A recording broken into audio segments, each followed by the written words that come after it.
로베스피에르 혁명의 탄생.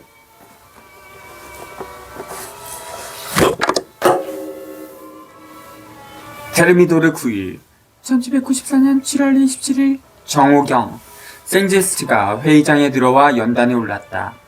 그는 겉보기에는 냉정을 잃지 않았지만 지난밤의 모욕으로 큰 충격을 받았고 위원회가 맡긴 보고서를 더는 낭독할 수도 없었고 낭독하고 싶지도 않았다. 그럼에도 불구하고 그는 발언하기로 결심했지만 그것은 단지 개인 자격으로서였다. 그는 연설문을 모두 써뒀다. 로베스피에르가 지난밤 신중하지 못했다는 것을 인정한 한 구절. 그러나 그에게 퍼부어진 모욕을 생각하면 그의 신중치 못함을 용서해야 한다고 덧붙여 있었다. 을 빼면 그의 연설문 전체는 로베스피에르에 대한 찬사였고 특히 세 사람, 즉 비오바렌, 콜로, 카르노에 대한 비판이었다. 그러나 그 연설문은 화해를 제안하고 누구든 고발하기를 거부하는 것으로 끝났다. 656쪽 테르미도르 9일에 회의가 시작됐을 때 생제스트는 이 드라마의 주역들 중 아직도 타협이 가능하다고 믿는 유일한 인물이었다. 그러나 그는 세 구절도 읽지 못했다. 탈리행이 연단에 뛰어올라 그를 밀어내고 연설을 중단시킨 것이다. 이번에는 막 들어온 비오바렌이 탈리행의 뒤를 이어 뛰어올랐다. 생제스트는 대응하지 않았다. 그는 발언을 요구하는 한마디 말도 행동도 하지 못했다. 분명히 그는 허를 찔려 갑작스럽게 자신의 환상 밖으로 내던져졌다. 그는 결코 연단에서 즉흥 연설을 한 적이 없었고 손에 들고 있는 연설문을 읽으려면 다른 분위기가 필요했다. 이어지는 끔찍한 상황이 끝날 때까지 5시간 동안 그는 기력이 모두 소진된 듯 단상구석으로 밀려나 꼼짝도 못한 채 침묵을 지켰다. 그는 겨우 27살이었다. 탈리행은 단지 과장된 욕설들을 몇 마디 퍼부었을 뿐이었다. 빗발처럼 퍼붓는 비오바렌의 고발이 뒤를 이었다. 로베스피에르는 국민공의 의원 모두를 학살하기 위해 새로운 5월 31일을 준비하고 있다. 로베스피에르는 파리에서 가장 훌륭한 혁명위원회 를 해산했다. 그는 라발레트 같은 특권층과 앙리오 같은 에베르파에게 둘러싸여 있다. 프레리알 22일법 혁명재판소에서 증인신문과 변호 폐지의 잘못된 시행에 책임이 있는 것은 바로 그이다. 로베스피에르는 국민공회 전체에서 각 도에 파견할 애국파 의원을 20명도 찾을 수 없을 것이라고 주장했다. 그는 당통을 보호하려고 미치광이처럼 비오바렌에게 대항했다. 그는 악덕 관리들을 비호했다. 간단히 말해 로베스피에르는 6개월 동안 독재자로 행동했고 동료들이 그에게 넌더리를 낸다는 이유로 분노하고 있다고 비오바렌을 몰아쳤다.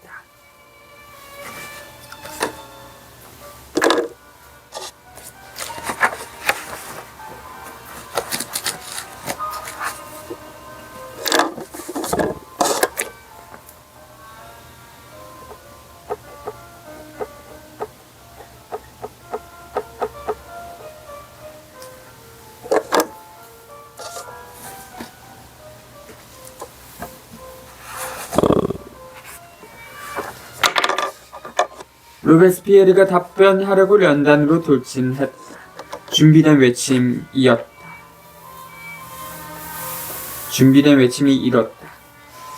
독재자를 다도하라! 다도하라! 다도하라! 방황한 그는 주저했다. 탈리행이 어느새 다시 연단에 서서 으르렁거렸다. 그는 국민공회가 독재자를 정당하게 심판하지 않는다면 자신이 그를 때려 눕히겠다며 주먹을 들어보였다. 그리고 앙리오의 체포를 요구했다. 비오바렌이 다시 그의 자리에 섰다. 그는 새로운 5월 31일에 위협을 들먹이면서 앙리오의 참모구, 즉 불랑제, 디프레스, 라발레트 그리고 혁명재판소장 디마의 체포를 요구했다. 비오바레는 전날 밤 디마가 가한 위협을 용서하지 않았다. 654조. 이번에는 로베스피에르가 결단코 발현하려고 했다. 그러나 그가 연단에 오르자 독재자를 타도하라는 동일한 외침이 일어나 퍼져나가면서 자신의 말을 듣게 하려는 그의 노력을 무의로 돌렸다. 테르미도르 9월의 쿠데타. 혁명력 제2년 테르미도르 9월. 1794년 7월 27일 막시밀리앙 로베스피에르가 국민공회 의원들에 의해 체포되면서 공포정치는 막을 내렸다. 이날 혁명도 그와 함께 소멸했다. 그는 그대로 서서 자신의 옆에 대리석처럼 굳어있는 생지스트에게 절망적인 눈길을 던지고는 다시 더 크게 소리치려 애썼다. 소용없는 일이었다. 바레르가 다시 끼어들어 발언권을 얻었다. 회의를 주재한 사람은 콜레였다. 바레르의 연설은 더없이 신중했다. 그것은 단지 그의 기회주의 때문만 아니라 동시에 우파에 대한 두려움 때문이기도 했다. 그는 로베스피에르에 대해 한마디도 하지 않았다. 그는 혁명 정부를 유지할 필요성을 강조하고 아니 바레르가 로베스피에르 없이도 그것이 가능하다고 믿었다면 그 교활한 바레르의 승진함은 조금 전 생지스트가 보여준 승진함보다 훨씬 더 놀라운 것이었다. 국민방위대의 모든 고위 계급을 폐지하게 했다. 이제각 연대장이 돌아가며 국민방위대를 지휘하게 됐다. 그것은 의미심장한 조치였다. 왜냐하면 그것은 이미 1794년 5월 지롱드파가 시행하려 한 결정이었기 때문. 바레르가 발언을 마치자마자 바디에가 그의 뒤를 이었다. 그는 험담을 늘어놨다. 그는 로베스피에르에 대한 카트린 테오의 신비주의적 열정에 대한 이야기로 의원들을 웃기고 로베스피에르가 도처에 첩자를 거느리고 있다고 말했다. 바디에는 끝을 맺지 못하고 지역적인 것들에 빠져들었다. 긴장이 감소하는 것을 알아챈 탈리잉이 바디에의 말을 자르고 논쟁의 핵심으로 돌아갈 것을 요구했다. 그때 로베스피에르의 일침이 들렸다. 내가 그렇게 할 수 있다. 이것이 사람들의 주목을 받을 수 있었던 그의 첫 발언이었다. 그러나 이미 합의된 고함이 다시 시작되었고 더 큰 소리로 계속됐다. 그리고 마법처럼 고함 소리가 중단되어 탈리잉이 공격을 계속할 수 있게 했다. 특히 터무니없는 거짓말에 대해 로베스피에르가 다시 소리쳤다. 거짓이다! 난! 다시 한번 고함 소리가 그의 목소리를 집어삼켰다. 그때 로베스피에르가 다시 일어섰다. 아우성이 계속되는 동안 그는 반원형 회의장을 먼저 산악파의 의석들을 천천히 훑어봤다. 그는 자신이 가장 존경하는 몇몇 인물들을 차례로 응시했다. 사자의 눈은 단지 침묵하는 개들과 지저대는 늑대의 입과 마주칠 뿐이었다. 소란 속에서 로베스피에르의 목소리가 일제 사격을 당해 토막토막 들렸다. 순수한 사람들, 도적대들, 비겁한 위선자들, 나는 죽음을 요구한다. 그렇게 해서 무슨 소용이 있을까? 콜로가 개입할 준비를 하고 의장석을 티리오에게 내줬다. 로베스피에르는 그에게 몸을 돌려 개입할 것을 몸짓으로 요구했다. 티리오는 움직이지 않았다. 로베스피에르 목소리가 거의 알아들을 수 없지만 여전히 소란을 뚫고 들려왔다. 무슨 권리로 의장은 살인자들을 보호하는가? 정직한 티리오는 냉랭한 목소리로 대답했다. 당신 차례에만 발언하시오. 소란이 계속됐다. 그러나 싸움을 질질 끌 수는 없었다. 결말을 내야 했다. 그러나 음모가들 중 누구도 감히 그럴 수 없었다. 마치 마지막 남은 존경이 그들이 학살하고 있는 사람 앞에서 자신들의 몸을 마비시키기라도 한 듯이 로베스피에르의 체포법령을 요구한 것은 그들 중 가장 보잘것없는 두 의원인 루시에와 로주였다. 그리고 곧 누군가가 외쳤다. 나도 나의 형 못지않게 죄입니다. 나는 그의 덕성을 나눠 가졌고 그와 운명을 함께하고 싶다. 나는 또 나의 체포법령을 요구한다. 그는 툴롱의 최초의 정복자이자 프랑슈 콩데의 조정자 오게스틴 로베스피에르였다. 다양한 반응과 동요가 나타났다. 로베스피에르는 여전히 말하려 했었다. 사람들이 그의 말을 듣게 되자 그는 동생이 자신과 함께 파멸하는 것을 막으려 했다. 그의 목소리가 사냥개들을 깨어나게 했다. 샤를 디발 1750년부터 1829년 이 튀디오를 불렀다. 의장, 국민공예의 주인이 한 사람이란 말인가? 그리고 비오바렌이 다시 연단에 뛰어올라 다른 사람들과 마찬가지로 자신이 감히 먼저 요구하지 못했던 이 체포안을 지지했다. 국민공예의 주인이 다시 그의 말을 가로막으려 했다. 그가 발언권을 얻지 못한 채 정말 체포가 가결될 것인가? 로베스피에르가 발언하려 할 때마다 매번 고함 소리가 다시 시작됐다. 구통이 개입해 친구를 변호하려 했지만 그의 목소리 역시 묻혔다. 상황을 더 빨리 진행시키려고 의원들은 비오바렌의 발언을 중단시켰다. 회의장 곳곳에서 즉각적인 표결을 요구했다. 디류어가 서둘러 동의안을 표결에 붙였다. 표를 세느라 낭비할 시간이 없었다. 막시밀리앙 로베스피에르의 체포가 만장일치로 가결되었다고 신속히 선언하는 것이 나을 것이다. 국민공예 의원들 전원이 일어서 외쳤다. 공화국 만세! 로베스피에르는 사력을 다해 소란을 잠재웠다.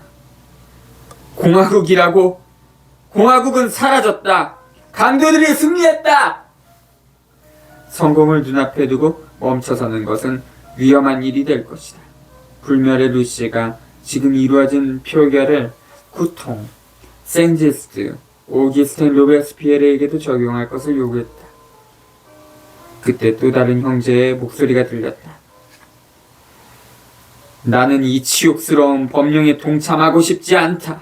나 역시 체포할 것을 요구한다.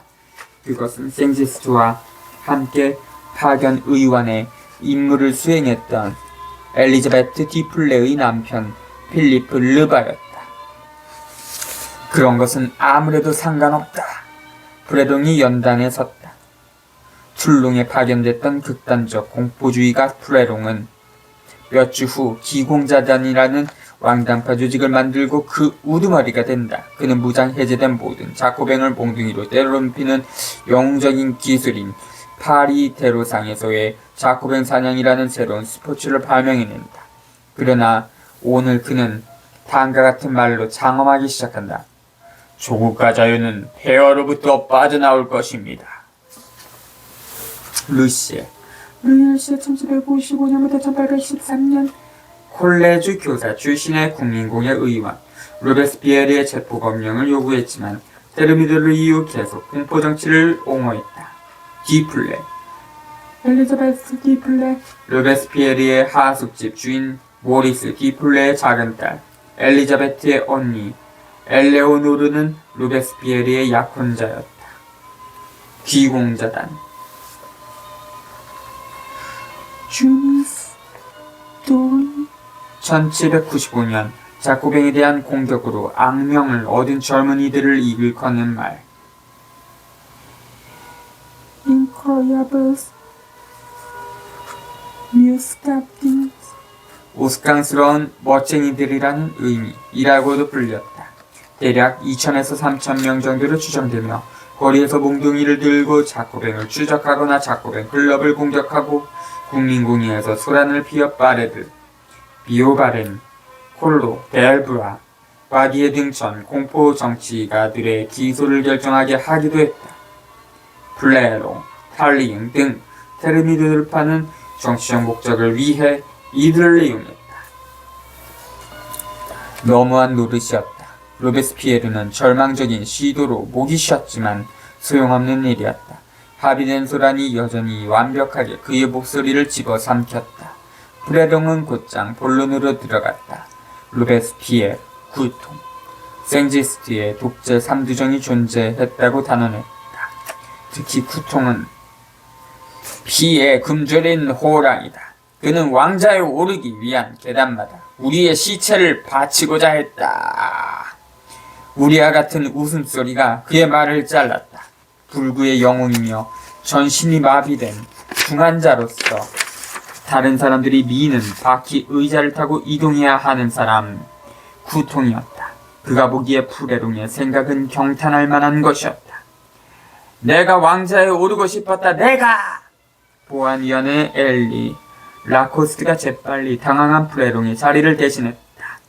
그는 생지스트, 다리가 아니라 목이 막이 된 생지스트의 죄를 비난했다. 그는 생지스트, 구통, 르파, 오기스텐 로비스페르의 체포를 요구했다. 국민공회 의원들 전체가 기꺼이 동의한다고 소개쳤다. 공안위원회가 제안한 법령을 들고 바레르가 다시 연단에 올랐다.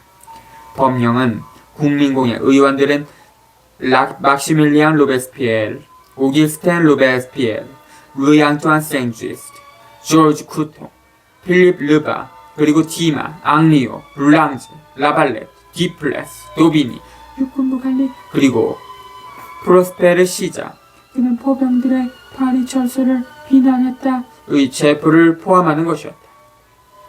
뒤에 두 사람이 추가된 데에는 카르노의 영향력이 작용했음을 분명히 알 수 있다. 법령은 만장일치로 채택됐다. 콜로는 승리의 노래를 부르며 지난밤 로베스피에르가 어떻게 새로운 5월 31일을 주식하려 했는지를 이야기했다. 로베스피에르가 부르짖었다. 당신은 거짓말을 하고 있다. 몇 시간 동안 그는 사력을 다해 점점 쉬어가는 목소리로 소리 지르고 몸짓을 해가며 자신의 최소한에 걸린 발언권을 요구했다. 불굴의 의지를 지닌 그는 11번째 자신의 말을 듣게 하려고 시도했다. 아련 신색한 국민공회는 방금 체포가 결정된 이 사람이 여전히 연단에 매달려 있고 여전히 누구도 감히 그에게 내려가라고 명령하지 못했음을 깨달았다. 그런데도 불구하고 끝을 내야 했다. 사방에서 고함이 터져나왔다. 법정으로! 법정으로! 소리를 지르지는 않지만 고개를 돌린 몇몇 의원들을 향한 마지막 노력, 마지막 시선. 그동안 모든 것을 생각하고 있던 콜로는 생지스트에게 연설 원고를 제출하라고 명령했다. 유순한 생지스트는 그것을 서기에게 내밀었다. 끝났다. 두 로베스피에르, 생지스트, 그리고 르바는 법정으로 내려갔다. 구통은 짐짝처럼 끌려갔다. 헌병들이 그들을 연행했다. 저녁 5시였다. 국민공회는 숨을 헐떡이며 콜로가 승전가를 마무리하는 것을 들었다. 총의가 선포됐다. 테르미도르의 부르주아지는 방금 당당하게 의회 민주주의의 첫 시범을 보여줬다. 강도들이 승리했다.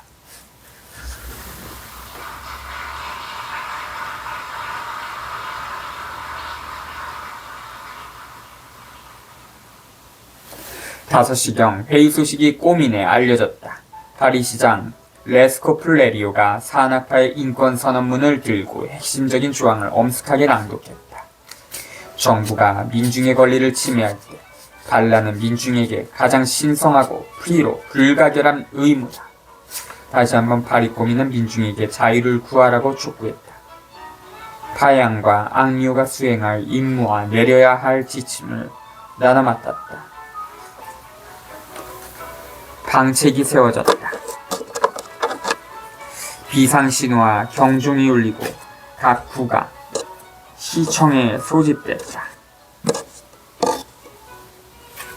남아있는 포병대원들, 헌병대와 국민 방위 대원들이 소집되고 무기고의 화약이 징발됐다.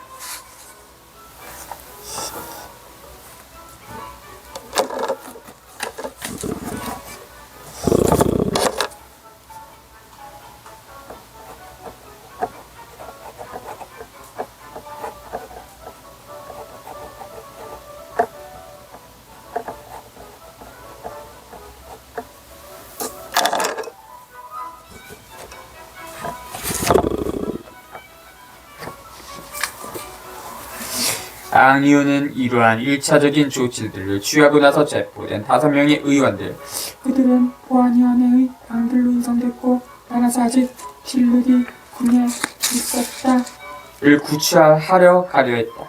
보세 사람들은 다른 로베스 피에르파보다 앙리오에게 훨씬 더 가혹했다. 그들은 그를 백치, 무례한 주정뱅이로 만들었다. 저놈들이 하는 행태들, 수법은 다 똑같아. 그러나 앙리오는 결코 그런 사람이 아니었다. 그는 뛰어난 애국파였으며 로베스피에르의 신임을 얻을 만한 유능한 사람이었다. 그가 천재적인 인물인가는 다른 문제다. 분명한 것은 그가 기요틴에서 처형되기 전 아무도 그가 취해 있는 것을 본 적이 없다는 것이다. 이후 테르미도르파와 쉔, 리슐레는 정반대로 증언했다. 사람이 일단 죽고 나면 많은 것이 바뀔 수 있다는 것은 사실이다. 생각해보아야 할 구절. 결국 앙리오는 원군을 기다리지 않고 딜ler이 궁으로 달려가 위원회의 문들을 부수고 갇혀있는 사람들을 구해내려 했다. 사람들은 잠시 그를 따르는데 주저했다. 이 주저가 그들을 지키고 있던 헌병들에게 자신감을 되찾을 시간을 줬다. 헌병들은 앙리오를 붙잡아 테이블 위에 단단히 붙들어 맸다. 그때가 대략 5시 반이었다. 5명의 의원은 옆방으로 옮겨져 저녁을 먹고 7시경 각각 다른 감옥으로 이송됐다. 로베스피에르는 룩상부르 감옥으로 이송됐다. 시작된 반란에 대해 그들이 알고 있던 것은 어설프고 무위로 들어간 앙리오의 시도가 전부였다. 만일 그들이 흩어지기에 앞서 공동의 행동을 계획했다면 이 행동은 단지 다음과 같은 것이 될 수밖에 없었을 것이다. 즉 운이 가장 좋은 경우 합법성의 테두리 안에 머물면서 혁명재판소에 맞서고 1793년 4월에 마라가 그랬듯이 승리하여 방면을 얻어내는 것이다. 물론 프레리아 22일법이 그들에게 불리하게 작용하여 그들의 변론을 억누를 것이고 그들도 그것을 모르지 않았다. 그러나 그들은 배심원들의 애국심에 희망을 걸 수 있다. 그리고 달리 어떻게 하겠는가? 그들 스스로 민중들에게 반란을 호소하는 것은 독재라는 고발을 입증하는 것이다. 반면 멀리 달아나 추방당한 사람으로 지하 생활을 하는 것은 그들 중 누구의 성격에도 맞지 않았다. 18.